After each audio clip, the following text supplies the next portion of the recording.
Welcome to Hormone Health for Real Life. We're Jennah and Jen, and we are so glad you're here. If you've been searching for answers, looking for hope, or wondering why your body isn't responding the way it used to, you're in the right place. We believe our bodies are designed to heal. Remember that this podcast is for educational purposes only and should not replace professional medical advice. Now let's dive in to today's episode. Hi, friends. Welcome back to the podcast. Today, we're here to talk to you about something that we think is making women's health worse instead of better. We are inundated by so many people trying to give us advice in the wellness industry.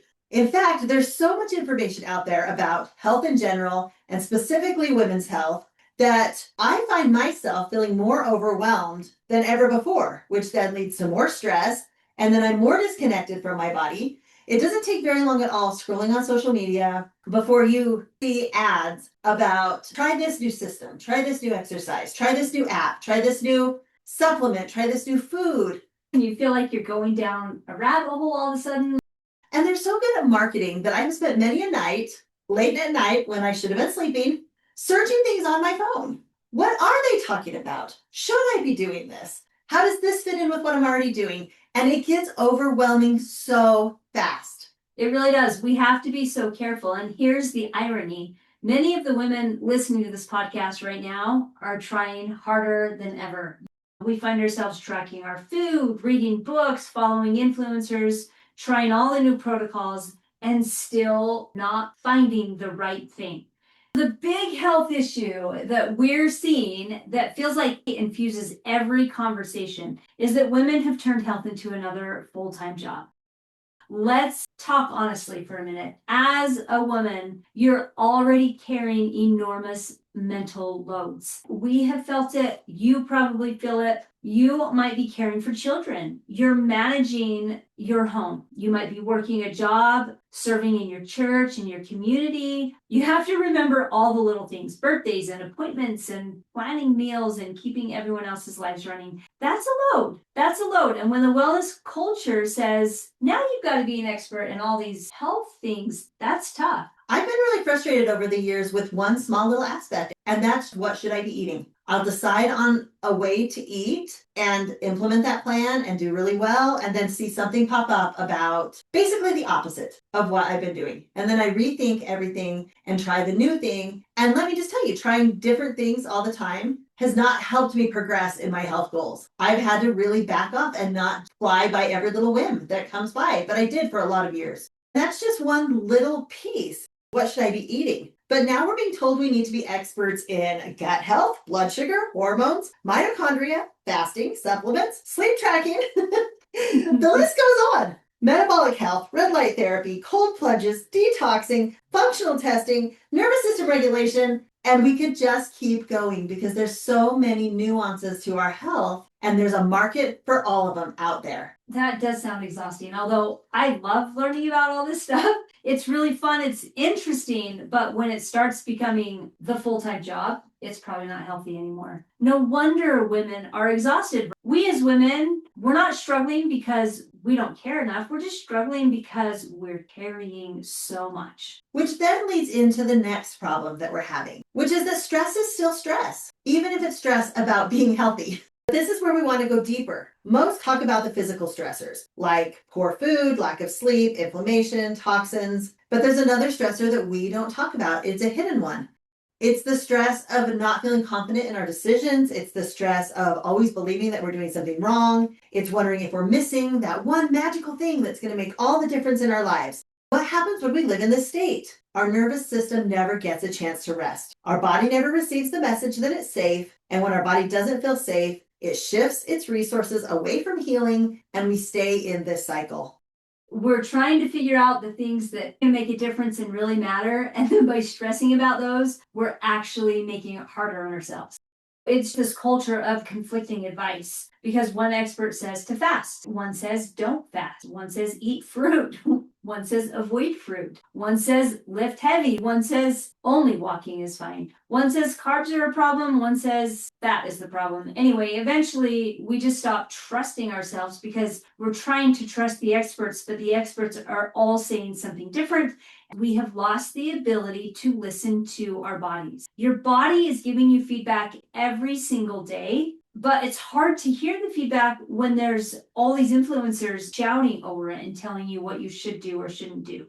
We like to teach women a different way of thinking about it. We want you to take a step back, listen to your body, and focus on what's really important. We talked about 6 of those important things in our podcast about recharging with the basics. Those are so important, and those will get you off to a great start. Today, we want to talk to you about our 4 pillars. Those 4 pillars are food, supplements, movement, and mindset. If you're driving or multitasking or doing something and can't take notes, don't worry because we've already taken the notes for you. You can find a beautiful PDF that you can print out in the show notes. So go over there and get that. Let's start with food. Nutrition plays a pivotal role in our health and well-being. It influences everything from our energy levels to our mood and even our long-term risk for diseases. Understanding and embracing the principles of healthy eating can lead to profound improvements in overall quality of life. Hippocrates really had it right when he said, "Let food be thy medicine and let medicine be thy food." I love that so much because when I get so overwhelmed, that's what I come back to, is how am I eating? We have a lot of God-given food, God food, straight from the garden, straight from the orchard, that we have available to us at our fingertips. I had a friend come up to me and tell me how terrible vegetables were for you. When I heard him say that, I thought, well, let me do some of that research because I think vegetables are great for you. I grow a garden and I love eating fresh and I feel good when I eat them. But there is research out there that tells you how certain vegetables are going to destroy your gut and they're not good for you. When it comes to food, the first thing you got to do is notice how you feel when you eat a certain food. And it might take a little bit of shifting of eating different things and listening to your body to notice. Things like low energy levels or mood swings or digestive issues or weight gain or poor skin health. When you're feeling low energy or any of these symptoms, the first thing to do is to notice it and then go back and ask, okay, what did I eat? And is that what's making me feel this way? I went through a phase where I couldn't eat raw vegetables for a little while. I think my gut was doing a reset. I'm not really sure why, but it would make me really sick. And so I just started cooking my vegetables, but I definitely did not completely eliminate them. That's one of our greatest sources of nutrients are these fruits and vegetables. Some of the things that we can learn about food and nutrition is we can learn what things are best for our bodies during certain times of year. And of course, one of those things is eating what's in season. Whatever is in season where you live, eat it in abundance. And to take that to the next level, in traditional Chinese medicine, under the 5-element theory, our organ systems rotate through the year renewing. And there are grains and foods that we can eat during those times of the year that help support those organ systems and meridians. And we'll do a whole podcast on that later. We can also learn all about macronutrients. And if that's a new word for you, that just means carbohydrates, proteins, and fats, and the balance that we eat of those things. And then micronutrients, which are the vitamins and the minerals. Don't get overwhelmed here. It's as simple as making sure you have some of those macro ingredients throughout your day. We can do that through balanced meal planning and being very mindful about what we eat. When we start eating real foods, good foods, a lot of the vitamins and minerals that we need are going to come through those foods. And you might find that you don't have to take as many supplements. That's why food is step one. We really want to nourish ourselves with good food and have those balanced meals.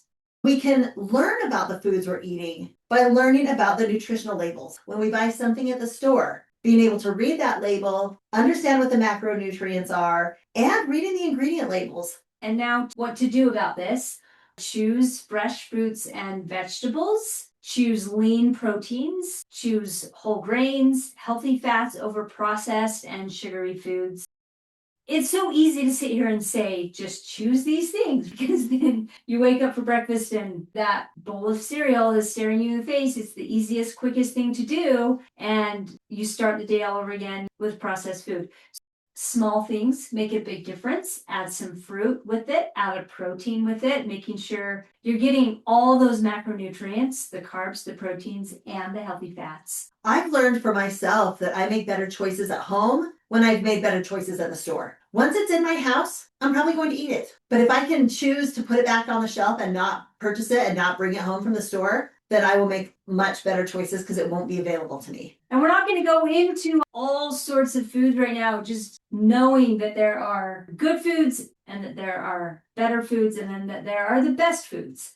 You get to choose and you get to notice how those foods make you feel. And don't forget to drink water. We are in a society now where people rarely drink water. I feel like it's Gatorade or soda or energy drinks. People are drinking all sorts of things and it's not usually water. Make sure you're getting plenty of good filtered water throughout the day to keep up your hydration and support all of those really important body functions. Our next pillar is supplements. And you might be wondering, wait a minute, we just talked about all these good foods you could eat. And if you eat all the good foods, maybe you don't need as many supplements. However, we are not blind to the fact that we also live in a world where supplements can be very helpful. There are good, better, and best supplements as well that you can look for. When you're looking for supplements, look for whole food supplements. That means they've taken the whole food and all of its parts and left it together for you. Often what happens with supplements is they pull whatever it is apart and just give you a piece of it. But we want the whole food. Herbs are a whole food. Both the whole food supplements and herbs offer us a natural approach to supplementing our diets with the essential vitamins, minerals, and other beneficial compounds that we might be missing. When we understand their importance and learn how they affect our bodies, we can know what to do to maintain optimal health, and those are crucial aspects of incorporating them into our wellness routines. We can't tell you exactly what supplements to take because we don't know your body like you do and like your doctor does. You can do some research and learn. Low energy levels, it could be because you're deficient in B vitamins and iron, in which case I would probably increase my leafy greens. I would go to my food. And then if I'm still not getting enough, find a good whole food supplement. You might get sick every time something goes around. So you might need to increase your vitamin C, vitamin D, and zinc. You might have skin issues like dry skin, acne. Supplements that can help are vitamin A and vitamin E, and also looking at your gut health, which goes back to foods and fermented foods. You might have digestive problems, constipation or diarrhea or irregular bowel movements. Maybe you just need to increase your fiber. Maybe a little magnesium would help with that. Some of the things that you can learn are where these nutrients are found. Whole food supplements are derived from real food sources, making them so much more bioavailable and a natural form compared to the synthetic ones. So do your research and then look into herbs. Herbs provide phytochemicals that can support various aspects of our health, such as immune function, digestion, and stress management. Our favorite way to use herbs is in tinctures, which is the herbal extract. And as great as one herb is, when it works in synergy with other herbs, it's that much better. So learn a little bit about herbs, learn about these vitamins and these minerals and where you can get them in whole food sources and then where you can supplement with them if needed. Now, what do we do once we figure out that maybe we need some supplementation in our lives? We go back to assessing our diet. What foods are we taking in? Where are the gaps? Are we missing protein? Are we missing fresh fruits and vegetables? Kind of go through the list. And then choose whole food supplements. You can learn to make tinctures. Think about more of maintaining balance in what you eat. Eat a balanced diet. Well, what is a balanced diet? It's a lot of good lean proteins, whole grains, and fresh fruits and vegetables. Even with my most picky eaters, with my kids growing up, sometimes all I could do was just say, get a fruit and a vegetable to go with that. Maybe they were eating pizza, but if I could get a cucumber with the pizza, I felt like I was doing really great. But ideally, we're watching our plates a little bit better than that. Just imagine a plate and split it in half and split that half in half again. A quarter of your plate should be lean proteins. A quarter of your plate can be whole grains. And then the other half of the plate should be fruits and vegetables. One thing that I learned years ago, which has been really helpful, is why we should get something fresh with every meal is because the fresh food has the enzymes. If I eat a cucumber with my pizza, I'm getting the fresh enzymes from the cucumber that's going to help me digest everything. We also need good sunshine. It's funny because why are we talking about sunshine? We're talking about supplements. It does help your body to make that vitamin D. Sunshine is really one of the only things that helps our body do that process to convert into vitamin D. Our third pillar is movement. Exercise and movement are integral components to a healthy lifestyle. They contribute to our physical, mental, and emotional well-being. When we learn about the benefits of movement and know how to incorporate it into our daily life, we recognize that movement is essential to our overall health. We like to use the word movement instead of exercise because I feel like it kind of broadens the idea of what we're talking about. We're going to notice low energy levels. Lack of physical activity can lead to feelings of fatigue and decreased stamina throughout the day. It's funny because you might think that more movement is going to make you feel more tired, but guess what? That is not always the case. It might be that you're not moving enough. You might notice muscle weakness. You might notice weight gain, obesity-related health issues, and then mood changes. If you are feeling stressed or anxious or depressed, it's amazing how much movement can help that. Some of the things that we can learn are, if you don't already know them, learn about the benefits of physical movement. Learn that regular exercise improves cardiovascular health. It strengthens our muscles and our bones and it enhances our flexibility and coordination. Learn about the mental and emotional benefits. Physical activity releases endorphins, reduces stress, and improves mood, while also promoting better sleep quality. If any of those things are an issue for you, movement might be the answer. We can also learn about the long-term health impacts. Consistent exercise reduces the risk of chronic diseases such as heart disease, diabetes, and certain cancers. When I don't feel motivated to exercise or move, I have learned to ask myself, what would my future self want me to be doing today? Because my future self is going to look back and go, oh, she should have got up off the couch and gone for a walk.